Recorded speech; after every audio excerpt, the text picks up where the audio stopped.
नमस्कार मित्रांनो, परत एकदा स्वागत आहे तुमचं माझ्या मिनी ब्लॉगमध्ये. तर काल आपण तिथे सरी वगैरे पाडली, ठिबक वगैरे पसरलं, तर तिथे आज लागवड करायची होती. तर टाळी वगैरे लावून घेतली, मोटर वगैरे चालू केली. म्हणलं अर्धा एक तास चालवून देऊ.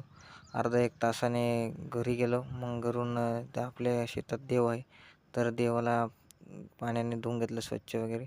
मग शेंदूर वगैरे आणला होता, शेंदूर वगैरे लावून घेतला. शेंदूर वगैरे लावला. मग नारळ वगैरे फोडून घेऊ म्हणलं. तर मग नारळ वगैरे फोडलं, अगरबत्ती वगैरे लावून घेतलं. तर तेवढ्यातच पप्पाचा फोन आला होता की तिकडे रोपाची गाडी आली म्हणे, लवकर ये म्हणे इकडे. तर मग नारळ वगैरे फोडून लवकर गेलो वरती. तर बघितलं तर काय रोप आलेलं होतं. तर रोप बघूनच तुम्हाला कळलं असं की टमाट्याचं रोप आहे. तर इथे एक नारळ वगैरे फोडलं. तर आपण आता इथे टमाट्याची लागवड करत आहे.